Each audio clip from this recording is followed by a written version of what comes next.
అంటే ఏసీబీ టైంలోనే కరీంనగర్ వరంగల్ ఏరియాలో కూడా మావోయిస్టుల ఎఫెక్ట్ కూడా బాగుంటుంది కదా, ఆ టైంలో మీరు రూరల్ ప్రాంతానికి ఎలా ట్రాప్ చేశారు? ఇది గుడ్ క్వశ్చన్. అంటే చాలాసార్లు అంటే నైట్లో అక్కడక్కడ పోతున్నప్పుడు మటుకి మేము పోలీస్ అని ఏ ఆధారం పెట్టుకునేది కాదు. ఐడి కార్డు కానీ ఇంకా వేరే బస్ వారెంట్స్ అని ఉంటాయి, బస్సులు ఎక్కిన బస్ వారెంట్ కూడా తీసి ఎక్కడో పెట్టి ఆ కండక్టర్కి ఇచ్చింది దాచిపెట్టామని చెప్పేసి. ఎందుకంటే వచ్చి కండక్టర్ చెక్ చేసినాక ఒకవేళ ఉన్నట్టయితే పోలీసులు నాకు తెలిసిపోతుంది కదా. కొన్ని జాగ్రత్తలు తీసుకునే వాళ్ళం. అది కూడా అయినా కూడా రూడ్ ఏమి ఇన్సిడెంట్ జరగలేదు కాబట్టి జరగలేదు. ఏమైనా అయితే మట్టికి మాకు అప్పుడు ఇంకా ఏమీ లేదు, కూడా మీరు క్యారీ చేసే అవకాశం లేదు. అప్పుడు చేయలేదు.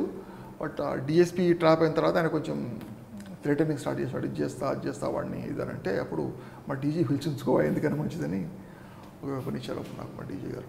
ఓకే. ఏసీబీ నుంచి ఎక్కడికి వచ్చారు? ఏసీబీ నుంచి నేను యుఎన్ మిషన్కి వెళ్ళా, యునైటెడ్ నేషన్స్ మిషన్. అది కూడా అంటే సెలక్షన్ ఈజ్ టఫ్. అది ఇంగ్లీష్, ఫైరింగ్, డ్రైవింగ్ అన్నీ టెస్టులు ఉంటాయి, ఒక 5-6 రోజుల టెస్టులు ఇక్కడ స్టేట్ లెవెల్లో. తర్వాత ఢిల్లీలో యుఎన్ వాళ్ళు వస్తారు. అది చేసి అక్కడ నుంచి ఒక 1.5 year అక్కడ యుఎన్లో ఉన్నాను ఆ టైంలో. అక్కడ కూడా మంచి ఉద్యోగం చేయడం జరిగింది.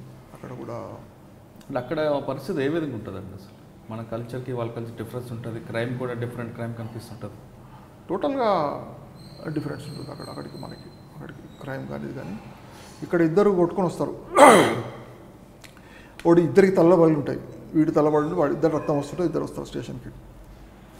వచ్చి ఎవడు కొట్టాడంటే ప్రతి ఇద్దరు కూడా వాడే నన్ను ముందు కొట్టాడు అంటాడు. వాడు అంటే మనం ఎవరిని కొట్టాడు అనేది మనము చేయడం చాలా కష్టం. అన్లెస్ ప్రత్యక్ష సాక్షులు అక్కడ నుండి వాళ్ళ ఇన్సిడెంట్ జరిగింది ఇట్లా మనకు వివరిస్తే తప్ప మనం గుర్తుపట్టలేము. అక్కడైతే సింపుల్గా చెప్తాడు వచ్చి, వాడు నన్ను తిట్టాడు సార్, నేనే ఫస్ట్ కొట్టాను వాడిని, వాడు నన్ను కొట్టాడు. అక్కడ దానికి దానికి కాంట్రడిక్షన్ ఉండదు. మనకి వాళ్ళకి డిఫరెంట్ వాడు ఫస్ట్ కమిట్ అవుతాడు. వాడు కాల్చినాను, తుపాకీ తీసి కాల్చినాను, నేను కాల్చాను సార్ అని అన్నీ కాల్చేసాను, నా weapon, can I have a cigarette అని తీసుకుని అంత సింపుల్ ఉంటారు. అక్కడ 3rd degree కానీ ఇటువంటి కానీ లేవు, అవసరం కూడా పడదు. అంటే మన దగ్గర మాత్రం చెప్పరు. మన దగ్గర అన్నీ ఇప్పుడు మీరు రోడ్డు మీద చిన్న రోడ్ యాక్సిడెంట్ చూడండి, ఒకటి తప్పు ఉంటుంది, బట్ ఇద్దరు గొడవ పడుతుంటారు, నీ తప్పని అట్లా ఏ ఇన్సిడెంట్ జరిగినా కానీ అక్కడ కూడా కరెక్ట్గా ఉంటారు. కరెక్ట్ అంటే వాడు చేసేది ఒప్పుకుంటారు, అబద్ధం ఆడకుండా చాలా మట్టుకి.